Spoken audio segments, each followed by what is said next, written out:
はい、おはようございます。 Good morning. Thank you very much for gathering from such an early hour. We would now like to immediately go into the opening session. And personally, the goal of this panel is to deal with the situation of what is happening with the startup scene throughout the world. And we hope that we can get the message from the speakers and from different startups. What are the success cases and failure cases? The title of this session is The Secret of Success. And if we ask them, most likely the answer is we don't know what the answer is. We'd like to learn what the answer is, though, but we would like to look at various examples. We would now like to introduce the panelists one by one. David Chao.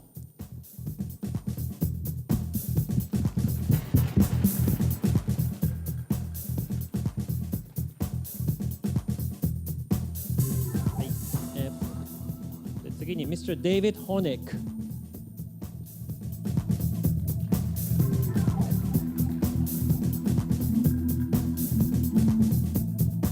And we have with us Mr. Miki Kuusi.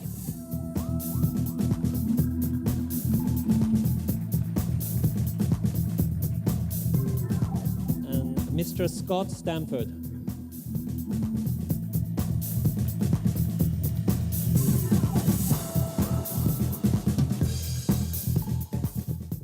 Okay, gentlemen, are you all ready? Yeah. So as we briefly chatted backstage, I think the objective of this panel is firstly for everyone to get a feel of what's going on around the world in the venture space. And then secondly, share with us some of your insights about the secrets of success, if there is such a thing. So I'd like to start briefly with a brief introduction from each panelist, and then maybe share with us one company or business that you think is going to be very hot for 2015 and that most of us here in Japan are still not aware of. So I'd like to start with you, Scott, since you are very close to me. When we first met, you were still a banker at Goldman. So tell us briefly how you got here and what you're doing right now and what you think is the hot company for 2015. Sure, thank you. And thank you for having me here. So very quick background, I started programming computers when I was 12 years old. I went to Goldman Sachs out of undergrad. I then helped build an internet company during the bubble, went back to Goldman Sachs in 2004, where I led the internet investment banking business and also led most of our investments in internet companies during that time, including Facebook, LinkedIn, Uber, Palantir, and others. 2 years ago, I left Goldman to start a new venture capital firm called Sherpa Ventures. So, maybe could you elaborate a little bit on your investments that you did at Goldman? What were the big successes and what kind of, you named some companies, but maybe can you elaborate a little bit? Sure. Initially, the investments I focused on, this was in 2005, 2006, 7, 8, were Series B, Series C companies. Companies included LinkedIn, Zappos, Facebook, Mail.ru in Russia, eventually Uber. Eventually, the firm decided it was best to have a fund that I could invest from, as opposed to working with different groups within Goldman. And so they created a fund that I co-led, and it was out of that fund that we made smaller investments, usually $5 million. And I think Uber is probably the most popular investment from that fund that we made. There's another investment we made in a great company called Polyvore from that same fund. What was the size of your investment in Uber and how much is it worth now? The original investment when we were at Goldman Sachs was a $5 million investment. That's probably worth somewhere close to $600 million now. すごいですね. It's very good for the Goldman Sachs. Okay, so what are some of the things you're looking at now? And first, how do you position your fund vis-a-vis all the other Silicon Valley funds that are out there? And what are some of the interesting companies that you're watching now? So my co-founder, Shervin Pishavar, and I met through Uber. So he led the Series B investment when he was at Menlo Ventures. I led Goldman's investment. And Shervin and I both saw something in Uber that we felt was much bigger than just transportation. And that is this concept of an on-demand economy. You press a button and something happens. We all got used to that working in the bubble with media. Today, now you move atoms throughout the world. I press a button here and I can have a car move in San Francisco. That was kind of unheard of only a few years ago. So we took that concept and we said, what other industries can be completely changed with this on-demand idea? And you asked for a couple companies that we're very excited about that are on this theme of on-demand. One is a company called Munchery, which is in the United States. It allows you to press a button, and within 20 minutes, a filet mignon or a sea bass that was prepared by a professional chef that day gets delivered to your home within 20 minutes. And that's within about a 500-mile radius of the kitchen in the city. So it's somewhat unheard of, and the filet costs $9, $10 US. Another company similarly is Ship, S-H-Y-P. And this business, you press a button, and somebody comes to your door within 20 minutes. Let's say I wanted to ship this water bottle somewhere. They would take it away, they would wrap it up in bubble wrap, and they would guarantee me the lowest rate possible as a consumer. It's a wonderful experience for the consumer, just as Munchery is for getting a filet mignon. What's fascinating about these businesses, however, is they have vertically integrated all the way back through the supply chain. In Munchery's case, they own the chefs, they own the kitchens, they own the drivers, they all are part of the company. It's all one experience. And in Ship's experience, they do all the packing, and eventually they will do the shipping themselves. And it's this vertical integration that allows you to recreate a consumer experience that otherwise was not able to do before. So quick questions, two questions. I think there are views out there that Uber is overvalued.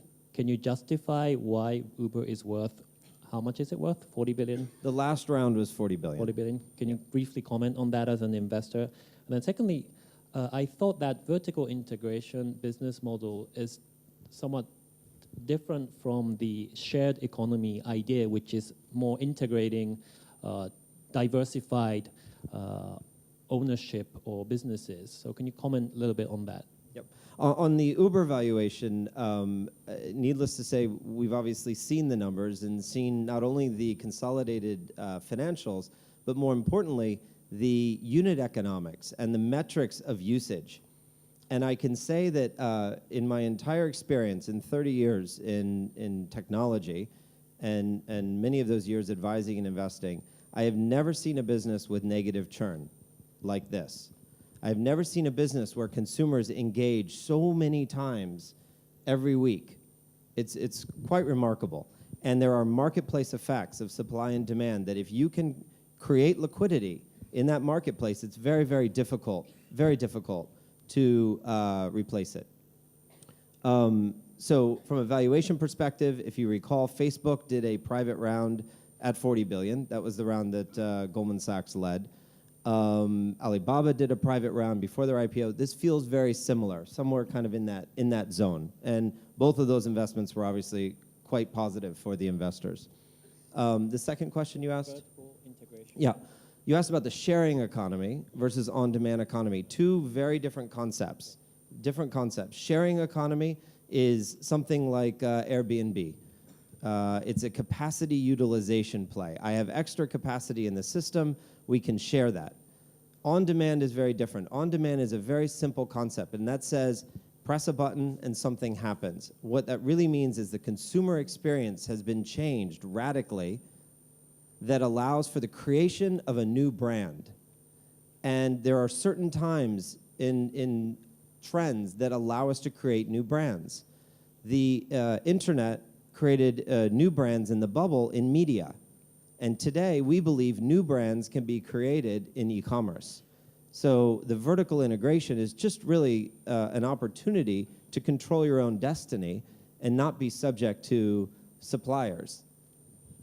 Okay, that's very interesting. Maybe we'll get back to that if we have time. We'll move on to Miki. So you've been very successful with the launch and development of Slush. Maybe briefly introduce yourself, how you got there, and what you think makes Slush very different from all the other conferences that are out there. Thank you. So, I mean, we started around 5-6 years ago in Finland, which is in many ways a very similar country to Japan. There's a very strong established traditional industries like the electronics industry in Finland, Nokia, here companies like Sony. And there has been a culture for new companies like Linux and MySQL were started in Helsinki. But most of these companies were working on their own. And 5 years ago, I was an entrepreneur myself. We figured that, hey, we should do something about this. We visited very often Silicon Valley and San Francisco and saw that there was so much happening as a community there while there was nothing happening in Europe. And we just started organizing these small local gatherings in Helsinki, like 100 people coming together, entrepreneurs and local investors. And in the past 5 years, we've been just accelerating on that. So Slush, which we started around 5 years ago, was 15,000 people last year, the biggest investor event in Europe, over 750 investors from around the globe. And now looking at Japan, I think that Japan is in a similar position with what we saw in Finland and the Nordic countries around 5 years ago.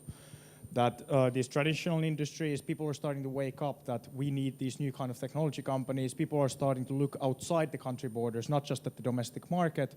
And there's this upcoming culture for new entrepreneurship. So that is something we're seeing in Japan. So for instance, we're doing a 3,000 person event in Tokyo actually in 2 weeks. Happy to say it was sold out yesterday. So can you explain a little bit, looking back, there are lots of tiny local conferences. I'm sure there were many in Europe as well.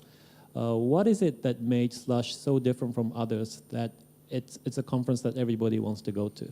Yeah, so with Slush we have a couple core beliefs we believe in. One thing was that none of our organizers were really event organizers ourselves, so that kind of freed us up to do whatever the hell we wanted. None of us really liked conferences. We thought conferences, for the most part, people came there because they had to, and they really came for the other people. So we wanted to reinvent the concept of an event. What would an event look like if we as attendees would organize it? So Slush looks and feels like a lot different from any other event you would participate in. If you look at our photos or what kind of content we have, you understand what I'm talking about. The other thing was that we focused very much on content. So for instance, from the very beginning, we knew that we wanted to create a better environment for startup companies. And that meant a lot of talking a lot about international media, international investors and the companies and bringing them together. So last year, for instance, we organized a bit less than 4,000 meetings between investors and companies. So we focus a lot on those small types of content like one-on-one meetings and smaller investor events and so forth. And I mean, I'm happy to say that over 98% of all the investors come back year over year to Slush. And many say that it's the best investor event in Europe. And I think that comes back to those small compositions we're able to organize. Okay, so maybe can you talk a little bit about your business that you're building now, and then maybe comment on some of the interesting companies that you've seen through Slush or otherwise that you think will be very exciting in 2015? Yeah, so I'm personally interested in what's happening in the financial sector currently. I believe that payments are something that are going to disappear behind the services like Uber, that you don't really think about paying anymore. Payments is not the thing in the mobile age. And it's a very regulated, very difficult scene. So one of the chairman and main owners of one of the biggest banks in Europe very famously said that it's nice to start a banking startup because you have the 5-person product team working on the product, and then you have the 70-person team working on the compliance and regulation. So it's a very difficult scene, but now we're starting to see new companies emerge. So for instance, I think Klarna, which is a Swedish company, is a really good example of how they're skipping the credit card companies, which pretty much every company that's doing How do you spell the company? Klarna, K-L-A-R-N-A. It's a Swedish company backed by Sequoia, among other things. They're a bank actually today, registered as a bank in Europe. And their core assumption is that they're skipping the traditional banks and credit card companies to do payments. TransferWise is another good example, an Estonian company backed by Andreessen Horowitz, raised around 80 million to date. And they're kind of enabling companies and individuals to do payments across currencies. So I think there's a huge opportunity in what's happening in the financial sector. And I think that the payment itself will disappear behind the experience, like we're seeing with companies like Uber and Airbnb and even Booking.com. Okay, thank you for that. So we'll move on to David Hornik.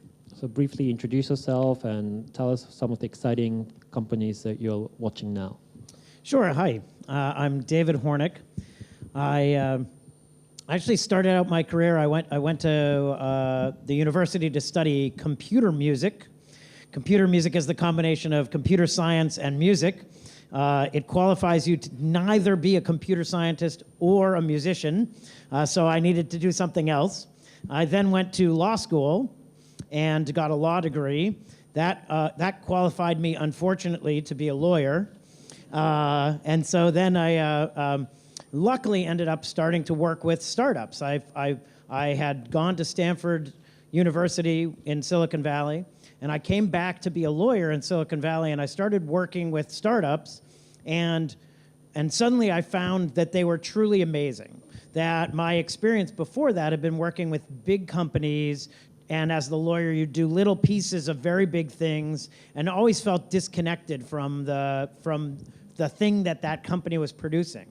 And suddenly, working with startups, I felt like I was part of the process of doing something that was changing the world. And we all, I think, have experienced this, where you get involved in whether it's an Uber or a Rakuten early, and you realize, oh, this is something very different and very exciting, and the things you do matter, and that led to me ultimately being asked to join my current venture capital firm, a firm called August Capital, where I became an investor.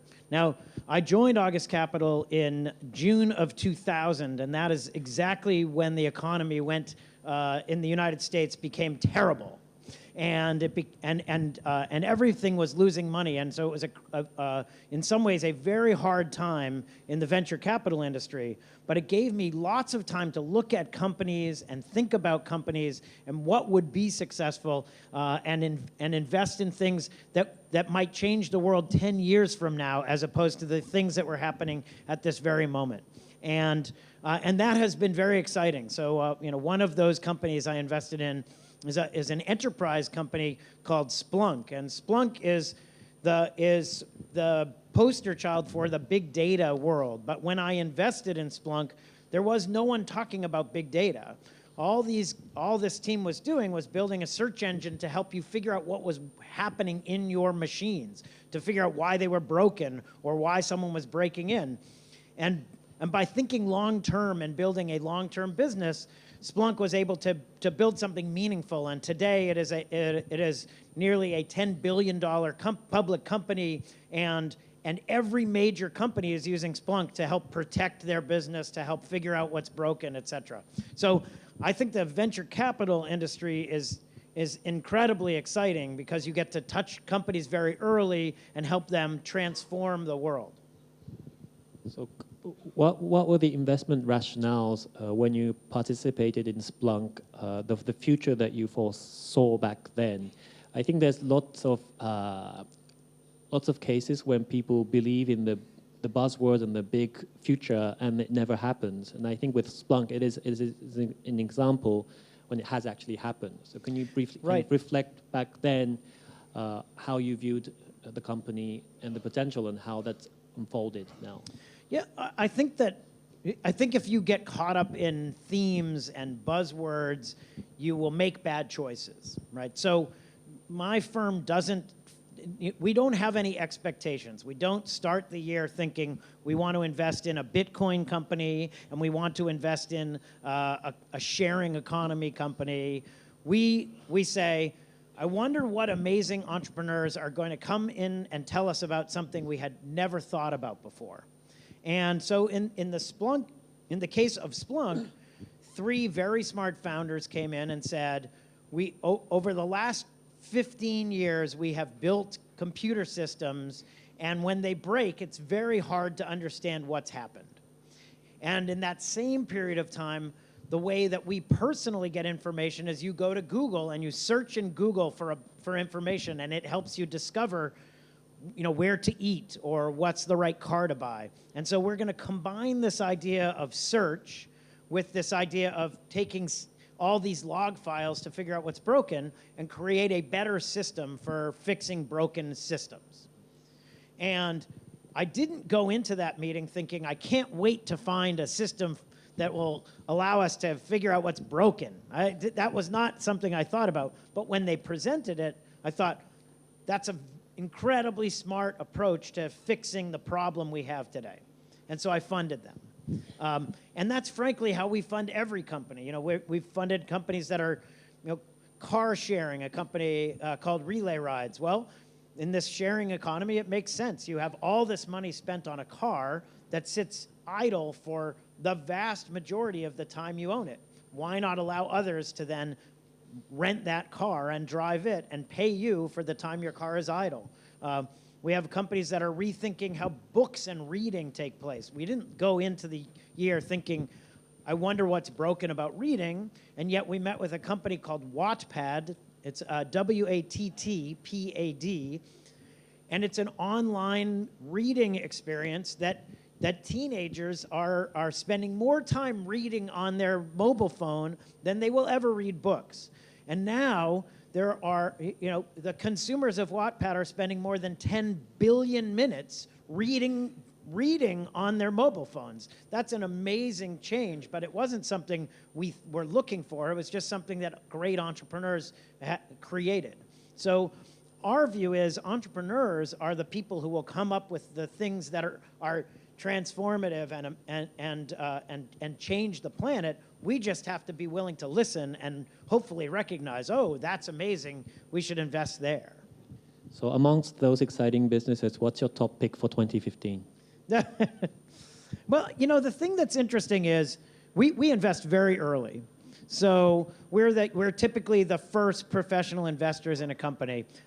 We think everything we invest in is the next great thing. And then 10 years from then, we will know whether it is a great company. So for example, I invested in a company called Ebates now 15 years ago. And so for 10, 12, 13 years, Ebates was reinventing how you would drive consumer demand for the greatest, best shopping experience. And it was a slow-growing experience, and it took a long time to create relationships with online shopping malls, et cetera. But over time, millions of consumers came to Ebates to shop for whether they were shopping for electronics or cosmetics, whatever. And last year, Rakuten bought Ebates for $1 billion. Now, if you had asked me in year one, is Ebates your next great company? I'd say, absolutely, it's the most amazing company. In year 6, I might have said, well, we'll see. In year 8, well, maybe. And in year 14, when Rakuten bought it, absolutely. It was an amazing business. So I have a lot of companies that I think are extraordinarily exciting. We'll see which of those become the most important business technologies of the next decade. So venture capitalists are in a way like school teachers. You're not supposed to name your favorite. For sure. And parents, right? I don't name my favorite children, although it is my daughter. Okay, thanks, David. So last but not least, David Chao. You started your career as a salaryman at Recruit. You successfully founded and built a company here in Japan. You've been a very successful venture capitalist globally around the world. So as a brief introduction of you. So what do you see happening in 2015? And I think another question I wanted to ask you is, we here in Japan feel that there is a change finally happening in the entrepreneurial space over the last year or two. From your perspective, do you see that change happening? What are some of the things that needs to happen for that to accelerate? So I'll do a quick intro of myself, and then I'll address Iwase-san's question. First of all, foremost, thank you for Rakuten and NES to host this event. It's getting better each year. So my name is David Chao. I'm actually Japanese. I was born in Osaka, raised in Kobe. 英語よりは関西弁の方が得意です。But I'm better in Kansai. so, I started my career as recruit. I went to, learned a lot of service sector, then worked at Apple, where I learned products, hardware, software. I then went to McKinsey. That was the worst, boring time of my life. I started Nihon Tsushin, JCI, one of the first public MVNOs in Japan. And then I've been doing venture capital for the 19 years, investing in US, China, Japan. And it's wonderful because, 19 years ago, when I was based in Silicon Valley and I started investing in Japan and China, everybody thought I was crazy. And in fact, a very famous VC and a famous, lawyer would tell me, you can't trust people in Asia to do startups. So that made me actually want to come out even more. And I think there's been great progress. And I think there's really three areas where I think what Iwase-san is trying to ask me. I think the opportunities for Japan is really threefold. One is you have a US or a Chinese company operating in Japan. For example, Google comes to Japan. Or for example, China, we have one company called Happy Elements. It will probably go public in Japan this year. Multi-$100 million revenue, about half of their profits come from Japan. And so you're going to see more multinationals, not just US, come to Japan, build a business. And I think that's a great opportunity for a lot of entrepreneurs to gain experience. The second fold is, I think, domestic entrepreneur and domestic market in Japan, I think has matured a lot. I'll give you a great example. When I started Nihon Tsushin in Tokyo, the maximum allowed option for the company established in Japan was 10% back then. And you had to exercise your option before you went public. And I'm like, I don't have money, so I'm doing a startup. How can I exercise my options before I go public? It was crazy. Today, fortunately, because of people like Mikitani-san and Iwase-kun, it's been possible to change a lot of that regulation. So more Japanese employees can get larger amounts of stock options. And I think there's been now heroes created. Whether it's Son-san, Mikitani-san, Iwase-kun, we have heroes now in Japan. And Japan needed entrepreneurial heroes. And it's really changing the landscape. And the third fold is Japanese entrepreneurs going outside, whether it's US or China or Europe. And I think the first wave was largely Japanese corporations going out. But I think the more successful model that we're seeing is the problem with a Japanese company setting up a shop in Silicon Valley is that Silicon Valley people don't want to be part of a subsidiary. So it's very hard to attract good people. But I think when a Japanese entrepreneur goes to the US and really start from grounds up in Silicon Valley, there's a couple companies in the Bay Area doing very well with Japanese entrepreneurs, companies like AnyPerks that we're involved with. And all those companies are actually doing pretty well. And because the US has shifted from just pure consumer to a little bit more enterprise, B2B, SaaS model that's much more service-oriented, it actually plays very well to the logistic knowledge that a lot of Japanese entrepreneurs have. These, Scott mentioned muncheries and, or someone coming to your house to package stuff and send stuff. Those services already exist in Japan, right? Whether it's Yamato or anybody, they come to your house and do the same thing. And so I think the Japanese entrepreneur is a great opportunity now to go to those other countries to replicate some of those services.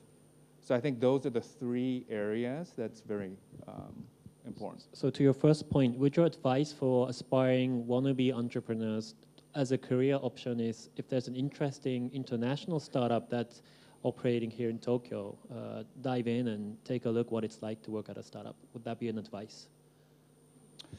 I think you first need to see yourself in the mirror, and you have to really understand whether you're somebody that likes to be in the comfort zone or outside the comfort zone. And I know for sure that there are many Japanese entrepreneurs who would rather work with Japanese shains or employees and just create a good domestic company.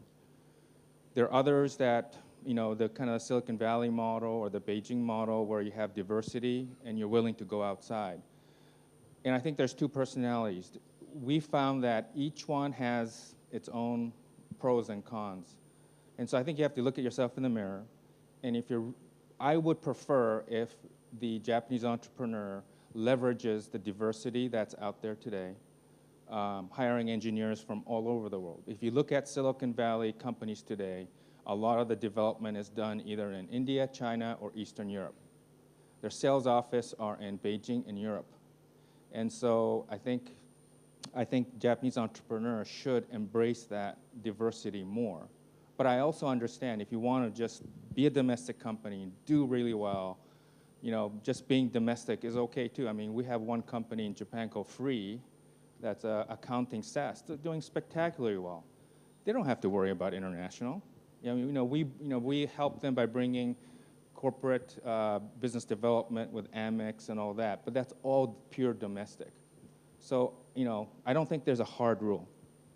Okay, thank you for that. So we already have a little more than 10 minutes left. Going to our key topic today, the secret of success. This is a very broad, profound question.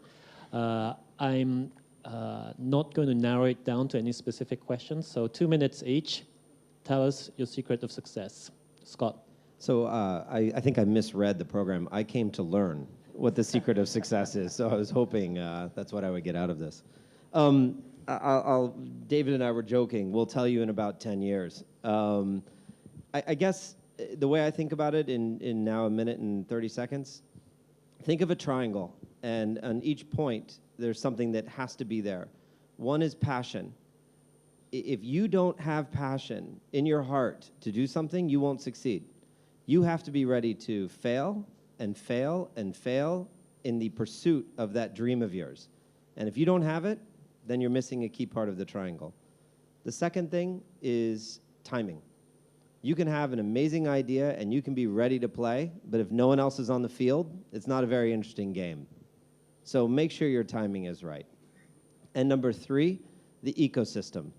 It's critical to surround yourself with people who not only share dreams, but also are there to support you, that will celebrate your successes with you and not be jealous, and that will also help pick you up when you fail and support you as you try again.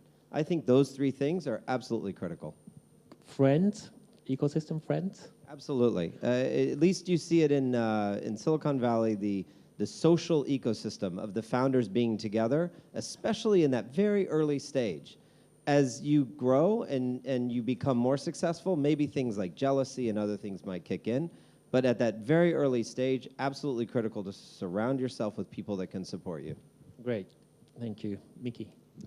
Yeah, I mean, as a starting up entrepreneur, you hear a lot of these established entrepreneurs telling that this is how we made it. And the funny thing is that you always have that, someone made it by saying that, they say that we just didn't give up. We kept on going forward and finally we broke through and we succeeded. And the other guy is going to tell that we decided that this is not going to work, we pivoted and we did something else. And both stories are right. So there's, you just have to figure out a way to make it work. And I mean, what I've seen with Slush is that it usually doesn't work with the first thing you're doing. It's a very difficult path to find something that actually works. And you have to try a lot of things in many cases. And then it comes down to people. Because if you don't know what's going to work, you need people to navigate through. And the smarter people you have, the better technological talent you have, the easier it is to try something new again. So if you look around you and you're surrounded by people you're actually willing to take that thing through, that's going to take you a long way. But you have to figure it out yourself. There's no recipe for success. Every success is unique in its own way. So you can get inspiration from like established entrepreneurs who tell their story, but in the end you have to figure out your own way. Great. David? So, Scott talks about the idea of passion, and I think that that's right. I think in the end it's passion, although I think it may be one step further. It may be fanaticism. I mean, I think that ultimately, and all of us have seen this, right? For someone to leave a job, a secure job where they're being paid a salary, they have, and to go start a company that will almost assuredly fail, they have to be a little crazy. Right? It's not, and so you have to be doing something that you are so fanatical about, so passionate about, that there really isn't an alternative. It's not stay at your job. It's I have this idea and I have to do it, and that will then help you propel forward. It will help you, work the long and hard hours that it takes, even when you're not certain, even when you're getting lots of feedback that suggests that you're making choices that may not work, all those things. But Miki's also right that in the end,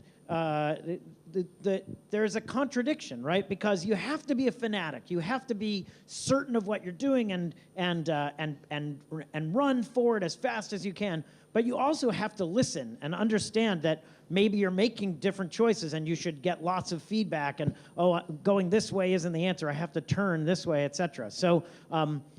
So it's a very tricky thing of being completely passionate about what you're building and not willing to give up, but while still listening to those around you so that you're not pursuing something that turns out to be the wrong thing or a waste of time. And the last thing, truthfully, and this is the one that will be the least valuable piece to you, is you have to be lucky. I mean, there turns out, people don't like to talk about it, but many of the most successful businesses, they were lucky in their timing. They were lucky and they happened upon a thing that was ready for the timing now, etc. And so, oftentimes amazing entrepreneurs fail despite incredible passion and a great idea and a great opportunity. It's just that the timing wasn't right, or the market shifted, or some big player decided to do it and beat them. And so you really need to be focused and work incredibly hard and hopefully have the good luck to have found that right thing at the right time. So can I just ask you 1 minute? There are moments when entrepreneurs question themselves, is this really right? Is this business model really going to work? I think there's a difference between believing in yourself and being stubborn.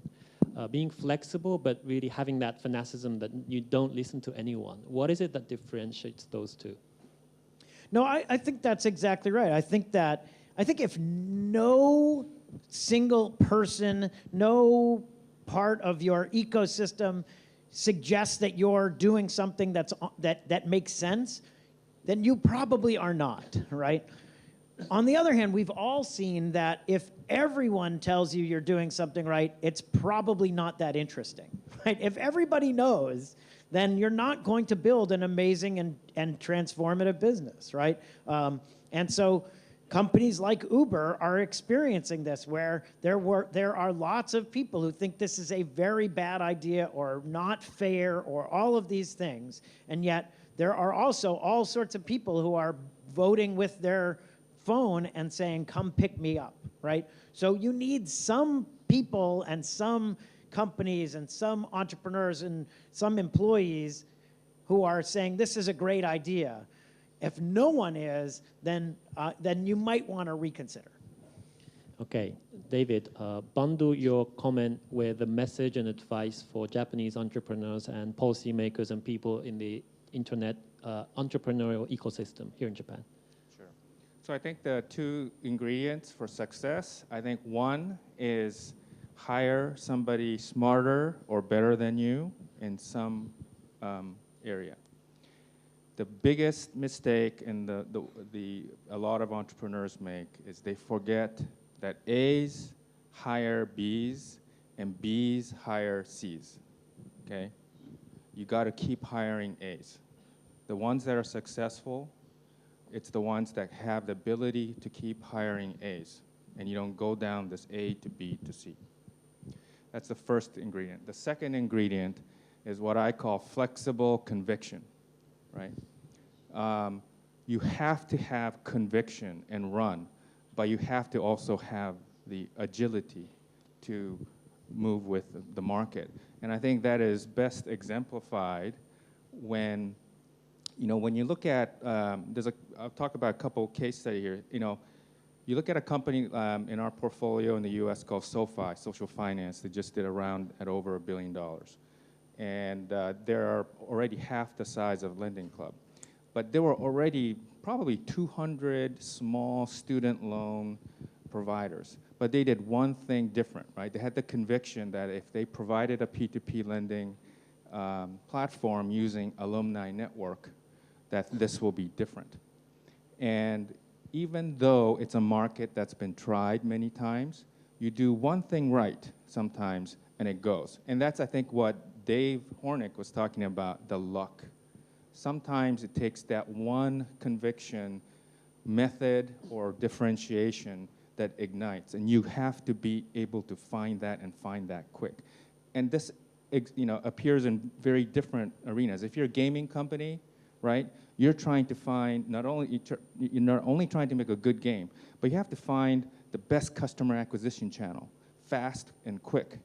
And you got to be able to do that with conviction. And once the conviction is there, you just got to go for it.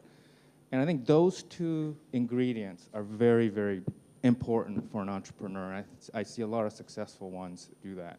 And so, my last message is to learn from, the great entrepreneurs like Iwase-kun or Miki-san. I think there's so many great examples now in Japan.